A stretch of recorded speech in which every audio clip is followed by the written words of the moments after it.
আকাশ থেকে যদি মনে করেন যে চাঁদকে পেরে নিয়ে আসবেন, যদি ভবিষ্যতে কখনো কোনো রকম প্রযুক্তির ফলবশত সেটাও সম্ভব হয়, যদি তর্কের খাতিরে বিজ্ঞান, যুক্তি বিজ্ঞান এই সমস্ত সূত্র ধরেও সেটা সম্ভব হয় মনে করেন, অঙ্কের হিসাবেই এবং সামাজিক পরিস্থিতির হিসাবে তৃণমূল কংগ্রেসের ক্ষমতায় ফেরা সেটা প্রায় অসম্ভব। প্রায় কথাটা রাখতে হয়, সেটুকুই মাত্র।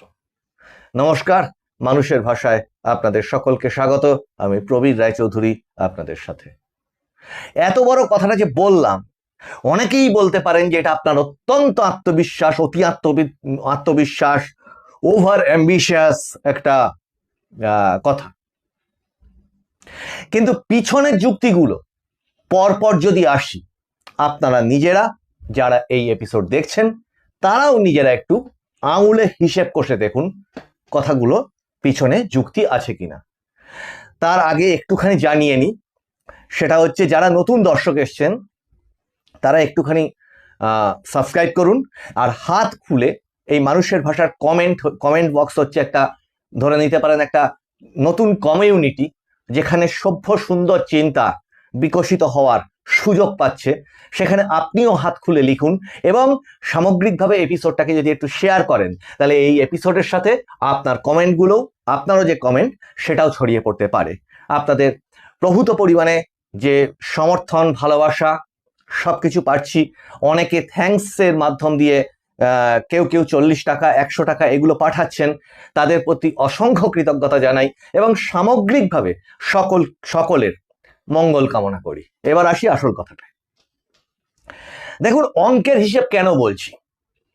আমরা জানি যে আজকে একটু আগেই আপনাদের যে এপিসোডটা আপনারা ঠিক এর আগের এপিসোডটায় বলেছি যে সুপ্রিম কোর্টের আর একটি রায়, যদিও আমাদের মনে হয়েছে এই রায়গুলো প্রত্যেকটা স্ববিরোধী রায় এবং সুপ্রিম কোর্ট পুরো বিষয়টাকে নিজেরাই একটা খিচুড়ি পাকিয়ে ফেলেছে।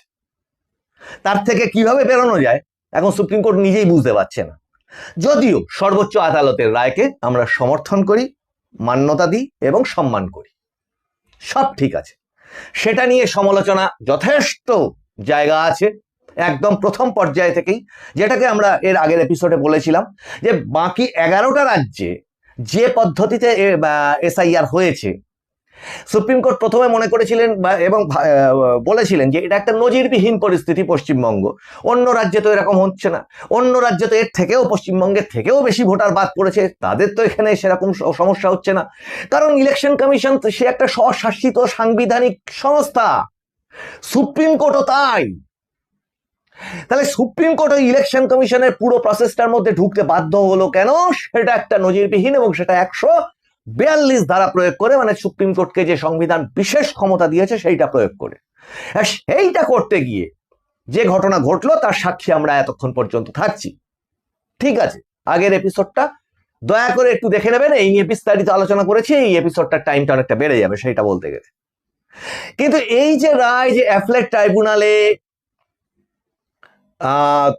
23 তারিখের আগে, যে মানে আগে পর্যন্ত, মানে দুদিন আগে পর্যন্ত, মানে 21 তারিখ এবং 29 তারিখের দুদিন আগে, মানে 27 তারিখ পর্যন্ত, সেটাকে যদি একটু সরলীকরণ করে নিই তাহলে হয় 21 তারিখ মানে কি, মানে হচ্ছে 20 তারিখের রাত 12টা, আর ওটাকে কি বলে 27 তারিখের মানে কি 26 তারিখের রাত 12টা।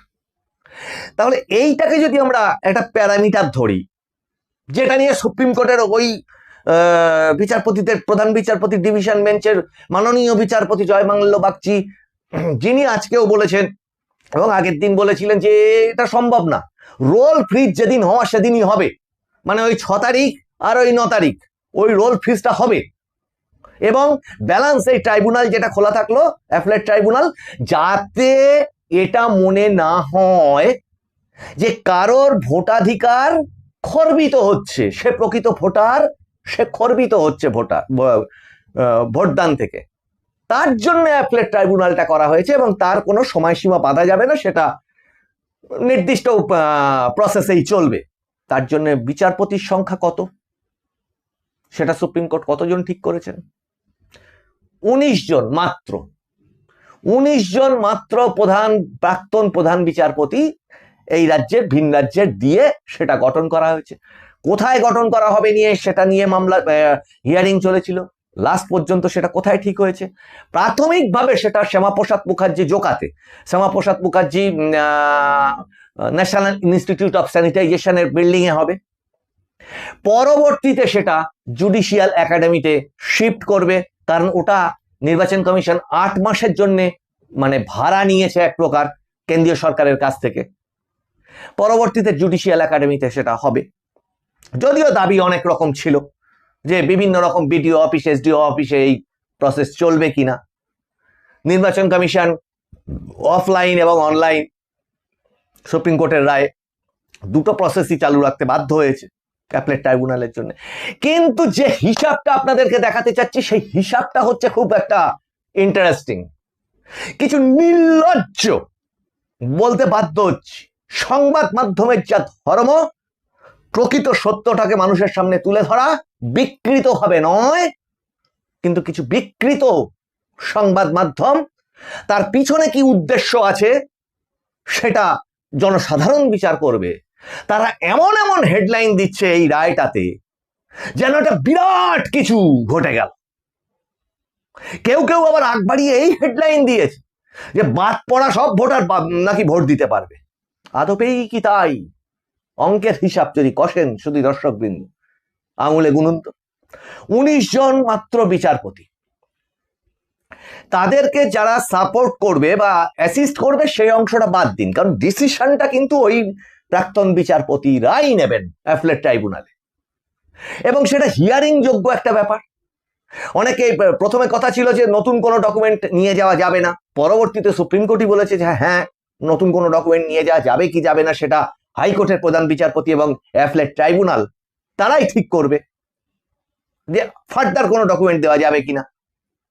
কিন্তু 19 জন বিচারপতি যদি ধরি ট্রাইব্যুনালে, এক একজন বিচারপতি যদি সারা দিনে, খুব বেশি করে বলছি 100 জন, আচ্ছা ছেড়ে দিন 200 জন করে কেসের নিষ্পত্তি ঘটায়, যেটা খুব সহজ ছিল, অনলাইন প্রসেস ছিল, যে যা ডকুমেন্ট সাবমিটেড আছে সেই ডকুমেন্টের বিচারের উপর ভিত্তি করে ফাইনাল ডিসিশন নিচ্ছে, আইদার অ্যালাউড অথবা ডিলিটেড।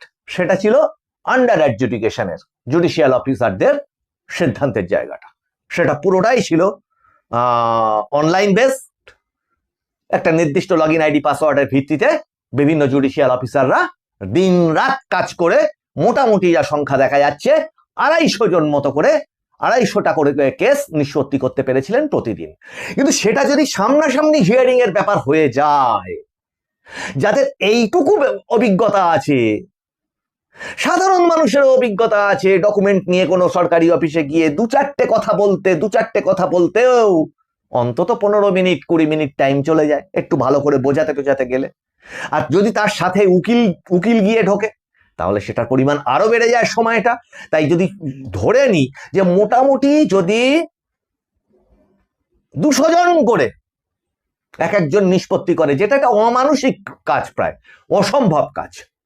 হাতে দিন কদিন আছে, আজকের এই মানে বৃহস্পতিবারের দিন ছেড়ে দিন, আর একটা দিন থাকছে 16 তারিখ তো আজকে, আর একটা দিন থাকছে 17 তারিখ মানে শুক্রবার। অ্যাপেলেট ট্রাইব্যুনাল ঠিক মতো এখনো পর্যন্ত কাজই কতটা মানে মুভ করছে সেটা সম্পর্কেই এখনো পর্যন্ত স্বয়ং হাইকোর্ট এবং সুপ্রিম কোর্ট তারাই সন্দিহান। সেটা নিয়ে মানে তার যেতে মোবিলাইজেশনটা ভালো হয় সেই নিয়ে তারা ব্যবস্থা নিতে বলেছেন। একটা বিপুল ইনফ্রাস্ট্রাকচারের প্রয়োজন সেখানে। যাই হোক, তর্কের খাতিরে যদি ধরে নি যে আগামীকাল থেকে একেবারে হাই স্পিডে রকেট গতিতে তারা কাজ শুরু করে দিল, তাহলে 200 জন করে এক একজন বিচারপতি বিচার করছে।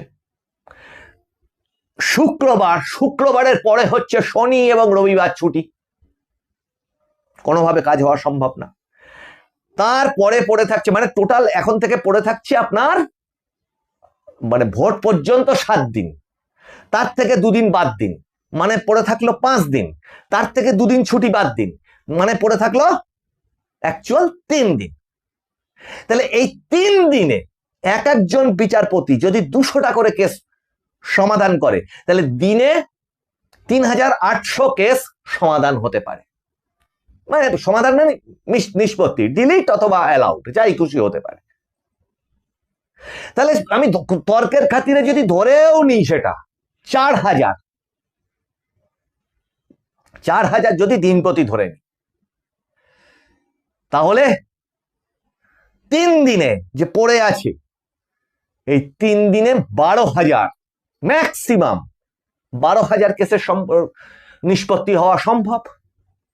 সাধারণ মানে সময় কার্যের অঙ্কও যদি ধরেন, পাটিগণিত, সরি, একদম বাজার দোকানের যে হিসাব তাই যদি ধরি, 12,000 হিসাব সম্পন্ন হতে পারে। আরো যদি উনি ওই যেটা আছে 27 তারিখ, তাহলে ওই পরবর্তীতে আরো যদি এক্সট্রা করে দেন, তাহলে ওই দ্বিতীয় ধাপের জন্য আরো ধরে নিন 20,000 কেস সম্পন্ন হতে পারে। প্রথম দফায় 12,000 কি 15,000-এর থেকে তো বেশি নয় সেই সংখ্যাটা নিষ্পত্তি হওয়া। মানে ডিলিট, তার মধ্যেও আবার ডিলিট থাকতে পারে, এটা ভাবতে হবে। ওই 12,000 যে ভোট দিতে পারবে তা না, কিন্তু ওই 12,000-এর মধ্যে ওটা হচ্ছে সওয়াল জবাবের ব্যাপার, মানে হচ্ছে হিয়ারিং, তারা আবার ভোট দিতে পারবে এমনটা না কিন্তু। তাহলে ওর মধ্যে থেকে আবার বাদ পড়তে পারে যারা দুবার ফিল্টারেশনের পর প্রথম নর্মাল এনুমারেশন ফর্মের যে জমা, তাতে বাদ পড়েছে, আন্ডার অ্যাডজুডিকেশনে গেছে, দীর্ঘ আন্ডার অ্যাডজুডিকেশন প্রসেসের সমস্ত রকম দিক খতিয়ে দেখার পরে আবার বাদ পড়েছে, এবার যাচ্ছে ট্রাইব্যুনালে। তাহলে ব্যাপারগুলো যে যথেষ্ট সন্দেহজনক অথবা ত্রুটিযুক্ত, আন্ডারলাইন করুন, ত্রুটিযুক্ত, হয় ডকুমেন্টে অথবা আপলোডে অথবা যে কোনো রকম অন্য কোনো ত্রুটিও তাতে থাকতে পারে, হয়তো সে প্রকৃত ভোটার। কিন্তু সেটা সমাধান কতটা হতে পারে? অবৈধ ভোটার তার মধ্যে ডেফিনিট আছে কিছুটা সংখ্যক। তাহলে এটাকে যদি আপনি হাফও ধরে নিন, 50-50, তাহলে 6,000, আর ওদিকে দ্বিতীয় দফাতে 10,000, এই ম্যাক্সিমাম 16,000 কি 20,000-এর মতো সমাধান হওয়া সম্ভব, বা তারা ভোটদানের অধিকার পেতে পারে। এই নিয়ে এত ঢক্কানি না, কিন্তু আদপে কি দাঁড়িয়েছে শুধু দর্শকবৃন্দ? এই যে দলটি কেন অসম্ভব প্রায় ফিরে আসা, সেইটা এবার বলি। ধরে নিন শিক্ষক নিয়োগ দুর্নীতি, টেট, এসএসসি, ওই কি বলে প্রাথমিক, তারপরে উচ্চ প্রাথমিক, তারপরে কি বলে ওটাকে সেকেন্ডারি, প্রত্যেকটা ধাপে চাকরি নিয়ে দুর্নীতি হয়েছে, বড় সহায়ক দুর্নীতি হয়েছে, ডিপ্রাইভড হয়েছে লক্ষ লক্ষ, যাদের সেই 26,000 ধরলে হবে না, কিন্তু যারা আরো পরীক্ষা দিয়েছিল, মানে প্রায় কোথাও কখনো 20 লক্ষ, কখনো 22 লক্ষ, কোথাও 10 লক্ষ, 12 লক্ষ, বিভিন্ন বারে পরীক্ষা দিয়েছে তারা। তাহলে সেই ওই দুর্নীতির ফলে, চাকরি দুর্নীতির ফলে তারা ডিপ্রাইভড হয়েছে। তারা কি ছেড়ে দেবে ইভিএম মেশিনের সামনে গিয়ে? তাদের যন্ত্রণা কোথায় যাবে? যারা এই যে সরকারি কর্মচারী, যাদের দিয়ে এই ভোট প্রসেসটা টোটাল চলবে বা চলছে, ভাবুন তো, তাদেরও তো পরিবার আছে। এই যে ডিএ নিয়ে এক টানা দুর্নীতি করে গেল এই তৃণমূল কংগ্রেস, তাদের পরিবারের ভোট সংখ্যা কত? ওই শিক্ষকদের ভোট সংখ্যা কত? বনশী সহায়ক নিয়োগের দুর্নীতির ভোট সংখ্যা কত? যারা ফুটপাতে হকারি করেন, তাদের যে সমস্ত অভাব অত্যাচারগুলোর সম্মুখীন হতে হয়, বিভিন্ন রাজনৈতিক দলের তোলা, কাটমানি ইত্যাদিগুলো দিতে হয়, তারা গুমড়ে গুমড়ে মরে, এখান থেকে তুলে দিয়ে ওখানে চলে যাও, তোলা না দিলে ওখানে চলে যাও, একটা যেন দাস সমাজ পরিণত হয়েছে। তাদের ক্ষোভগুলো কোথায় যাবে শুধু দর্শকবৃন্দ? সেই সমস্ত বাবা মা পরিবার যারা তাদের সন্তানের ভবিষ্যৎ নিয়ে উদ্বিগ্ন, এবং সেই সমস্ত বাবা মা এবং পরিবার যে সমস্ত সন্তানরা এই লক্ষ লক্ষ বেকারত্ব গ্র্যাজুয়েশন, পিএইচডি ইত্যাদি, এমএ, এমএসসি সমস্ত রকম করা সত্ত্বেও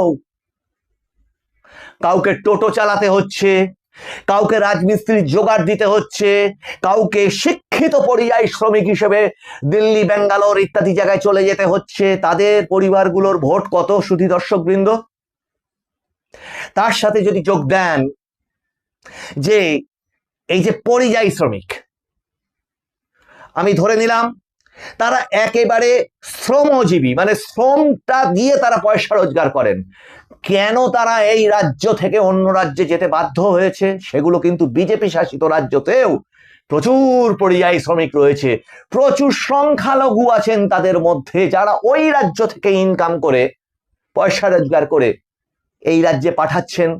নিজের পরিবার, সন্তান, স্ত্রী সবাইকে ফেলে রেখে, ছেড়ে রেখে ওখানে গিয়ে রোজগার করছেন। যন্ত্রণা নয় সুধী দর্শক বৃন্দ? তাদের ভোটের পরিমাণটা ঠিক কত? তাদের ভোটগুলো কি শাসক দলের পক্ষে যাওয়াটা আদৌ সম্ভব বলে আপনারা মনে করেন? আমি ধরে নিলাম যে এই যে লক্ষ্মীর ভান্ডার বলবেন আপনারা, আর ওই কি একটা ভাতা, মানে যুবক যুবতীদের ভাতা, বিজেপি সরকার, বিজেপি সংকল্পপত্র জাস্ট সেটাকে ডবল করে দিয়েছে। যদি ধরে নিলাম যে যে মানুষগুলো শুধুমাত্র ওই ভাতাটাকেই চেনে আর কিচ্ছু চেনে, তাদের অঙ্কের হিসেবে এবার কি দাঁড়াচ্ছে যে ওটাকে বেছে নেওয়াটা বেশি ভালো।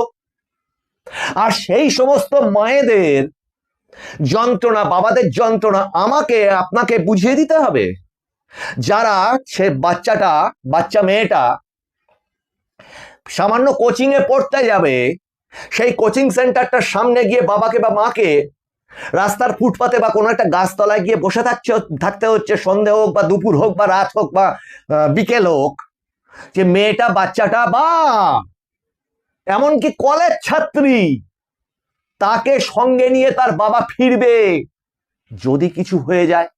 কারণ টাটকা ক্ষত অভয়া, টাটকা ক্ষত কামদুনি। তাহলে কি তারা চাইবেন এটা, যে ঘরে ঘরে তাদের ভগবান না করুক, ঈশ্বর না করুক, এসব কথা মুখ দিয়ে বলতে পারা যায় না, কারণ আমরা মা দুর্গা রূপে কুমারীকে পূজা করি, আমি নিজেও করি, কিন্তু এটা তো বাস্তব, এই নরক যন্ত্রণা এ তো বাস্তব। যে তারা কি চাইবেন যে একটি মেয়ে ওইভাবে, কোন একটি সন্তান ওইভাবে অত্যাচারিত হোক, ওইভাবে নৃশংসভাবে তার উপরে অত্যাচার চলুক, এবং তারপরে বলা হোক তো 2 লাখ টাকা দিয়ে দিতে পারতাম, 10 লাখ টাকা দিয়ে দিতে পারতাম? চাইবেন সেই সমস্ত বাবা মা যে এটা হোক? একটু ভাববেন তো।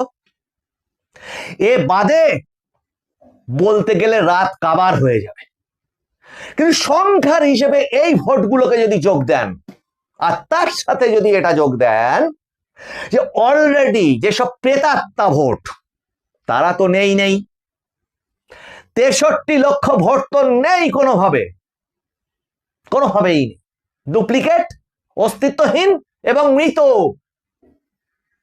যাদের নামের আগে ঈশ্বর লেখা হয়, প্রয়াত লেখা হয়, লেট লেখা হয়, তারা এবার আর কোনোভাবেই ভোট দেবেন না। তাহলে এই দুটোকে যদি মেলান, অন্য কোনো কিচ্ছু লাগবে না, কোনো অঙ্ক লাগবে না, এমনিতেই তৃণমূল কংগ্রেস উল্টে গেছে, জমানা নেই। আর তার সাথে পাশাপাশি যদি এই হুমকিটাকে যোগ দেন, একদম প্রথম থেকে শেষ পর্যন্ত রাজনৈতিক প্রচারটার মানে কি? হুমকি, মানে কি? মিথ্যাচার, একটার পর একটা মিথ্যাচার। একদিক থেকে তো আমি বলবো সুপ্রিম কোর্টে এই রায় দিয়ে এই তৃণমূল কংগ্রেসের শেষ প্রচারের অস্ত্রটাকেও শেষ করে দিল, যে হ্যাঁ চক্রান্ত করে ভোট দিতে দিচ্ছে না, চক্রান্ত করে নাম কেটে দিয়েছে। এরা কিন্তু একবারও সুপ্রিম কোর্টের কোন হিয়ারিং এ গিয়ে এই প্রশ্নগুলো তোলে না, যে চক্রান্ত করে বিজেপি নাম কেটে দিয়েছে, টার্গেট করে সংখ্যালঘু কমিউনিটির নাম কেটে দিয়েছে, চক্রান্ত করে মহিলাদের নাম কেটে দিয়েছে, বিবাহিতদের নাম কেটে দিয়েছে। একবারের জন্য কোনো হিয়ারিং এ এরা গিয়ে এই সমস্ত বলে না। কিন্তু বিষয় হচ্ছে আর সেটা বলবারও কোনো জায়গা থাকলো না। মুখ্যমন্ত্রী, মানে বিদায়ী মুখ্যমন্ত্রী, উনি আর মাত্র কদিন আছেন মুখ্যমন্ত্রী পদে, কেয়ারটেকার, তিনি আজকে বলে দিলেন তিনি ভীষণ খুশি সেটুকু হয়তো মুখ রক্ষা হলো, কিন্তু যারা ভোট দেবে না তারা আর ভোট দেবে না। কাজেই এবার তো বুঝতে পারছেন, এর সঙ্গে আপনারাও নিজেদের যে ইনক্লুশন আছে, মতামত আছে, আরো তথ্য আছে, সেগুলো কমেন্টে লিখুন। আমি কতটুকুই বা তুলে ধরতে পারলাম, কিন্তু এটা একটা বাস্তব অঙ্কের হিসাব। এ বাদে যদি একটু ছোট্ট করে যোগ দিয়ে এর মধ্যে যে সমস্ত দুর্নীতিগুলো হয়েছে, কয়লা, বালি, পাথর, সমস্ত কিচ্ছু বাদ নেই, যে সমস্ত মানুষের ঘর বাড়ি লুটপাট তছনছ হয়ে গেছে, অস্তিত্বহীন হয়ে গেছে, পশ্চিমবঙ্গের মানুষ পশ্চিমবঙ্গে থেকে উদ্বাস্তু হয়ে আর একটা জেলায় গিয়ে বাস করতে হচ্ছে ঘর ছাড়া, তাদের ভোটগুলো কোথায় যাবে সুধী দর্শক? তাদের ভোটগুলো কি আর ইভিএম এ ওই মানে চলে যেতে থাকা বিদায়ী শাসক দলের সুইচে গিয়ে আর পড়বে? সঙ্গে যদি যোগ দেন নির্বাচন কমিশনের অভূতপূর্ব নিরাপত্তা ব্যবস্থা। এইবার ফলাফলটা আপনারা কমেন্টে লিখুন। আপনাদের সঙ্গে আবার দেখা হবে সামনের এপিসোডে। আপনারা নজর রাখুন মানুষের ভাষার পর্দায়। মানুষের ভাষা সবার মনের কথা বলে। নমস্কার।